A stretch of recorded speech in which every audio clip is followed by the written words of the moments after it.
it's a Wee Natter. I'm Mark Steele, and across the table from me is... Jenny Steele, not feeling too happy this week. What? Because we're joining on the week that I learned that only 8% of us keep our New Year's resolutions. Oh, 8%. As good as that. Yeah. Can you even remember what your New Year's resolution was this year? It's probably the same as every year. Lose weight. Yeah, it's probably the same myself, although I seem to have gained some. So it's going particularly well, dear listener. And last time we are talking to you on this fine podcast, we opened the mailbox up and we asked you the question, what would you call your pub? There was only one rule, no animals or royalty. Yeah. A couple of you been in touch, Slap Ups, saying the Stagger and Stumble does what it says on the box. That is the Ron Seal of pubs. A bit like the car park fisticuffs down the road.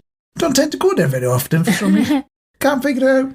Age has also been in touch saying, given how much the pub costs nowadays, the empty pocket. Yeah. I'll admit, we're almost on a tenner for 2 drinks down our way at the moment. I hate to think what London prices must be like. Because we are basically out in the sticks here. Do you have to leave your direct debit details at the front door when you go to a pub in London? I can imagine, yeah. Some security, like your watch, your Rolex watch is security.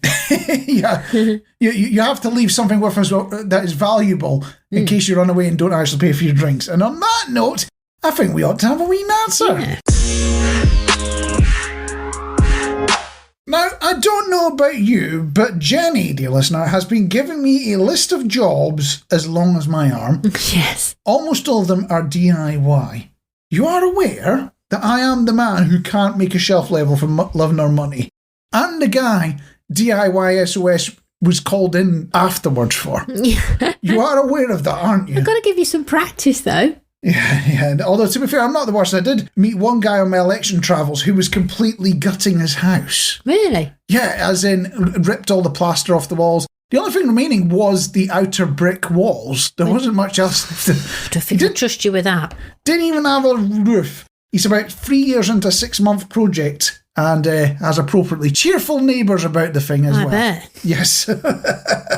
But one of the tasks I've been given, dear listener, involves some lights, doesn't it? It does, yes. And I have been obsessing over every single detail about how we're going to install and fit these lights. Now, before you start worrying, dear listener, we're not doing anything that's Part B or anything like that. This is all solar, driven by sun type stuff. Yeah, this isn't proper electrical installation. Do not worry about that. I'm not going to set my house on fire. But I have been incessant about every detail about how we're going to install it, how we're going to run cables, where they're all going to be positioned, all that kind of stuff. Am I the only person this happens to? You get given something, you're told go do that, and it just becomes all consuming. Yeah, it's that all consuming that you didn't put the mirror up as well. That was your second job for the day. Yeah, we'll get onto it at some point. But am I the only person this happens to?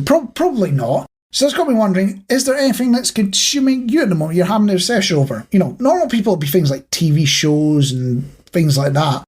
What is your obsession at the moment?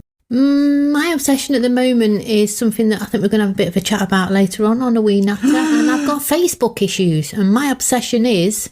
Trying to resolve them. Yes. You are laser focused on it. I am.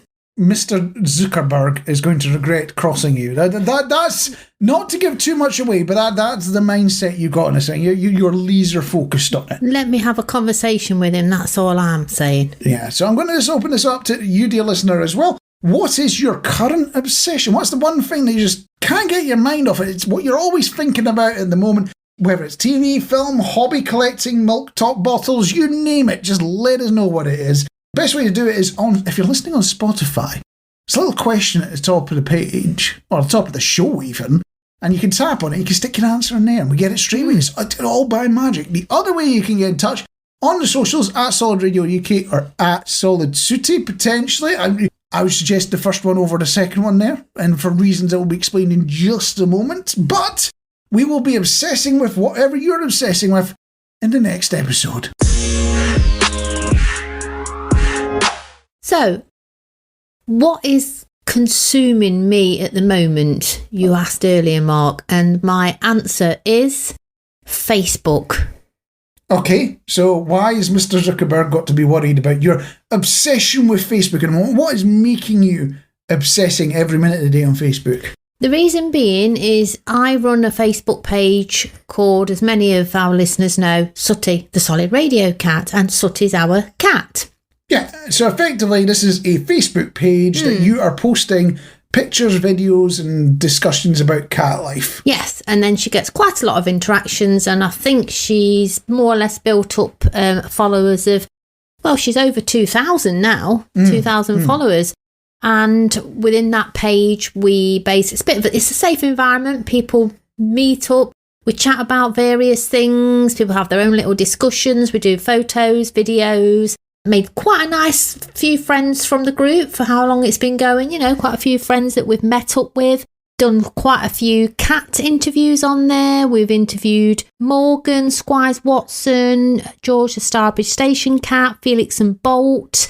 It's a really happy, feel-good page, and you know, it's good for your mental health. It's good for my mental health. It gives me something to focus on. You know, it's happy, it's cheery. I'm meeting people, and we were going along very nicely. About a couple of years, I think we've been going. Yep. And then I popped a post out on Thursday. Absolutely no idea why this has happened. Basically, I just popped a post out reminding people that obviously it's voting day, and if you're going to vote, remember to take your photo ID. And within minutes, Sooty's page has been shut down. No explanation from Facebook, no warnings, no nothing. The page completely went, and it came back about 11 o'clock at night, but we've still lost the ability to post and react to comments. So I don't quite know what's going on. So we've raised the issue with Facebook through their normal channels. Not had any response come back yet. Raised it a couple of times. We've now got a couple of other pages in support of us that are, you know, trying to help us get the page back. But I don't know what we've done. All I get is when I try and post that I'm not able to do this at the moment because the account's been temporarily suspended. But it doesn't tell me what I've done wrong to make the account be suspended. So unless I know what I've done wrong, I can't put it right. And if we do get the page back again, my worry is, will that happen again? And because it's happened again, I might lose it completely. So Facebook, I need to know what I've done wrong. I don't think I've done anything wrong, because we've had a message to say that, you know, we've not done any violations. That was in one of the little messages that popped up. So if I've not done a violation, but my page is restricted at the moment for violations, how are you supposed to move forward with that? And you can't speak to a human either. Yes. So to give the full story, your page got unpublished for what they called continual violations, but then they listed no violations were happening. Yes. You contested it. They give you the option to do that. They've published the page again, but they've restricted the account so that you can't actually interact. So all the content you've created up to this point is there, but you can't add anything new. I can't. People can still comment on the last post Sooty did, but I can't comment back, or I can't like it, and I can't even comment on other people's posts as Sooty. For example, let's say Morgan's page.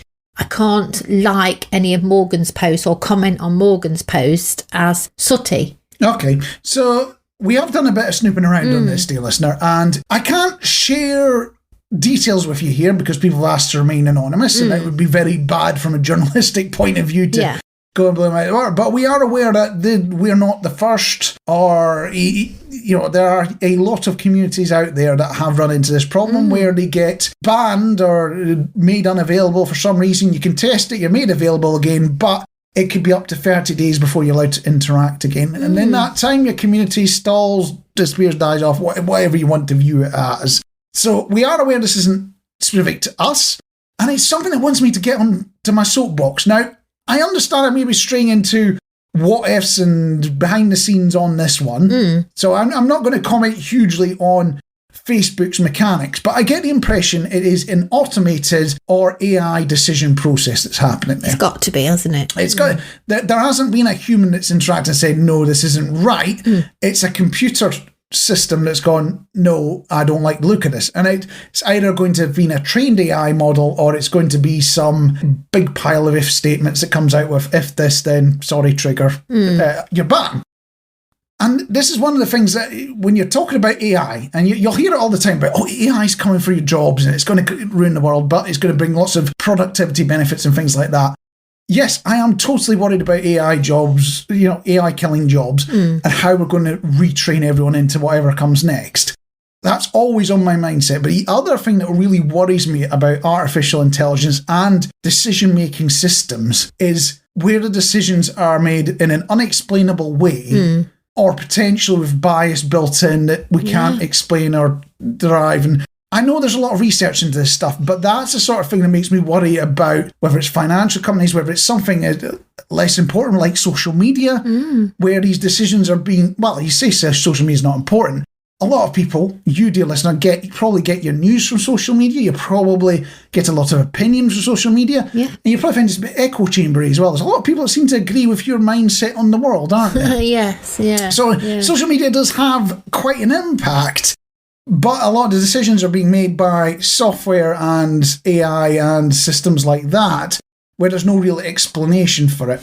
And the other side effect of this is, if this had been, probably a British technology company, there would have been a phone number you'd call. Okay, it would be an 0845, you'd be on hold for about 3 hours. But there would be a phone call you could make, speak to someone, and trigger a process to get a decision reversed or something like that. Or even live chat. That'd be amazing as well. Yeah, you don't get that with big American tech companies, whether it's the FANGs, as they used to call it, Facebook, Apple, Amazon, Netflix, Would it Google. be different if this was a business account? Because then obviously they'd be losing money via the ads if we had ads on the page. I do wonder if it's because it's just a little page that I run, literally. It's of no consequence to anybody, is it?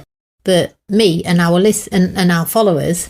I don't think that would make any difference whatsoever, because the ad spend on Facebook ranges from a couple of quid every few weeks to thousands of pounds a day. And unless you're on the thousands of pounds a day end of the spectrum, you're small fry at the end of the day.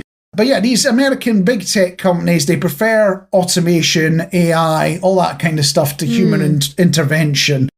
And knowing how their developers and managers work now, and I'm not saying this is prevalent in Facebook, I'm just saying this is a mindset you do run into when you interact with some of these big American tech companies, is a sort of air of superiority, because we're stretching a bit off the topic here. But the hiring process to get into these companies is quite a process. It's to the point they publish books on how to get jobs at these companies. Wow. And if you can go through all that and you're willing to put up all that nonsense, the big prizes are usually huge amounts of money in stock, and you get rewarded very well for it.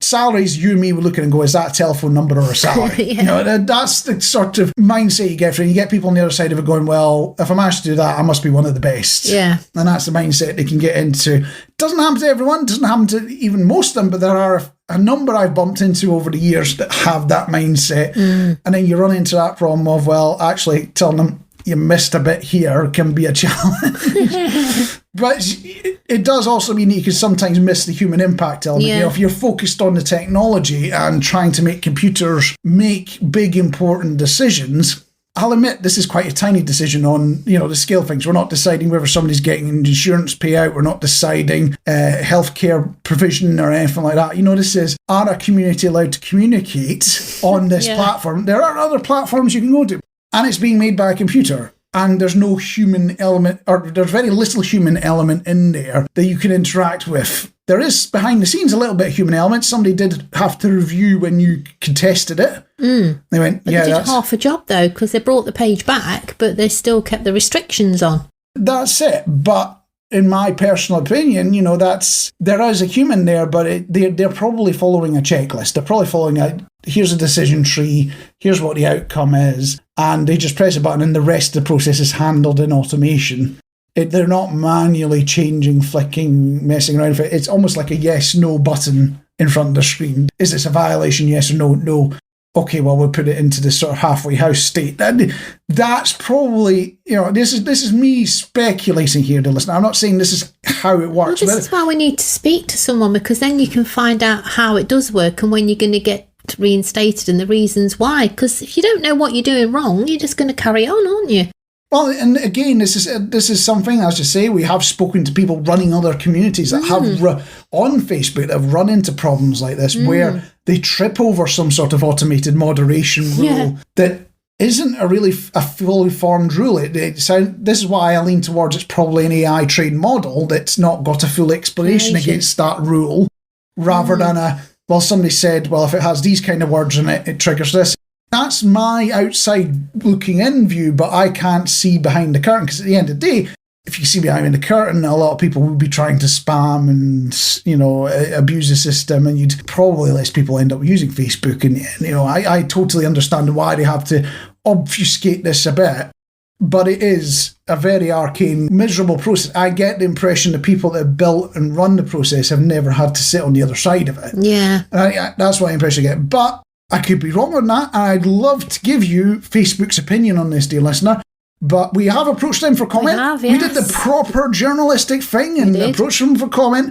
Admittedly, I'll hold my hands up at short notice, but this has only been a breaking story for us in this last week. It has. It's not something we've been working on for months. It is something that we've encountered in the last week. Yeah. And we do record this on a Sunday.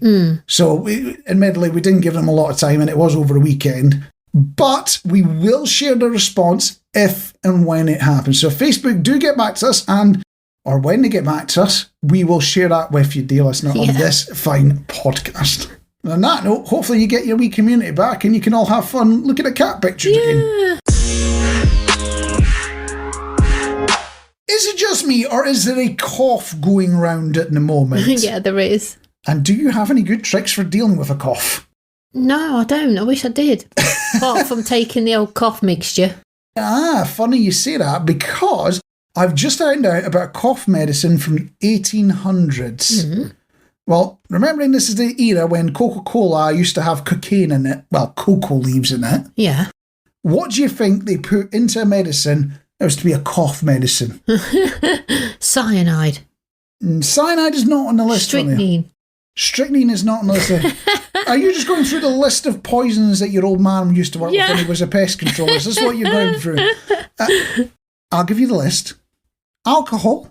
Spent nightcap, I get that. Yeah, it's got alcohol in, hasn't it? Yeah, I can understand. Ethanol, I think you call it. Well, I don't think you put pure ethanol in. You have people back in hospital again. Cannabis? Calm you down? Yeah, that's one of the words I was trying to think of, yeah. Yeah, that makes sense. Morphine? To calm you down even further? Morphine. Although I was on tramadol a little while back, dear listener. It's not fun. I don't get why people get excited about this stuff. You still have all the physical limitations of pain while feeling disconnected. 3 out of 10 is what I rate it. And the final ingredient, and you were thinking along the right sort of lines with strychnine and things like that, funnily enough, chloroform. Oh, right. That's the one you see in films they use to knock people out, isn't it? Yeah. What do you think? Would you take it? No. Although I'm kind of on, I might not take this, but I'm kind of on board with the idea of going to sleep and then waking up days later without the cough. That's are we talking this is for dry or chesty cough, or just a cough in general? I think it just says cough in general, but I think this is a drink even Mr. Bond would turn down. Yeah.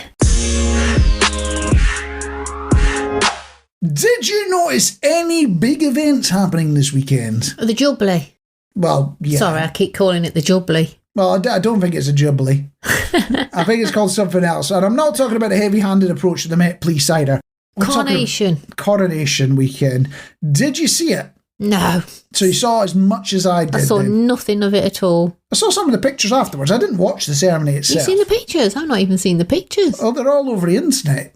Because everyone's getting excited about Penny Mordaunt having this green dress or something. Who's she? I don't know. Something to do with politics. Oh, yeah, okay. I'll go with that. Something to do with politics. But it's not my cup of tea, but I can see why people love the pompous ceremony. Though somebody got in early with a phallic art piece in the Royal Crescent grass in Bath. Did they? Yeah. But back to the coronation itself, apparently filmed in 4K, which meant you could see every hair on Camilla's tash. Have you got to have a 4K telly, though, to pick this up? Yeah, and I think it was only available online as well. Oh. So you couldn't watch it on the normal telly on 4K, but you could watch it online in 4K. Could you? Yeah, so you can see every single little, all the bugs and all, down to that level. You're thinking about it. Have you got to have a 4K monitor or something? Or 4K just get 4K? 4K tellies have been a thing for a little while now. But somebody also dug out some footage of Queen Elizabeth's coronation. All right. What do you think was special about it? Nothing. Sorry. Nothing. There was something special about it. From a technology point of view. 3K? No, it was filmed in 3D. 3D? So you could get a headache and bulk watching some black and white film of the Queen. But remembering there was 70 years between the last two coronations, got me wondering what technical and cake-based innovations we'll have for next time. And bearing in mind that anything's better than the dry Victoria sponge Tesco offered, if we can improve on that, I think we're on to a winner for the next coronation. That was shocking, that one. Have you ever seen those airport border security programs on the telly? Yes. What do you think of them? It made me a bit worried about flying in case somebody, looked at me and thought I looked a bit dodge. I mean, Facebook obviously think I'm dodge, so I might get looked at a bit funny on an airport. I sort of know what you're saying there, but the program's mainly full of, people bring all sorts of food, animals and whatnot across the border. You spend most of the time going, why did you think bringing that on a plane was a good idea? That's why I spend most of my time watching it. But it's not only on the telly these things happen. According to the article in front of me, customs officials find 22 watt or blank, depends if you prefer blankety blank or have I got news for you style, in checked bags at an Indian airport. So I get a blankety blank pen and checkbook now? The correct answer, snakes. Oh, God, really? Like somebody wants snakes on a plane and went, yep, that's my goal in life, get more snakes on those planes. I mean, how do you feel? You're on your Ryanair special, mid-flight after they flogged the lottery cards and fags, the snake pops out of the seat in front of you. Oh, can you imagine that? I'm not saying Ryanair flights have snakes on them, but I'm going to start flogging parachutes at a stall at East Midlands Airport. Dead right. I'll make an absolute killing and sell snake insurance as well.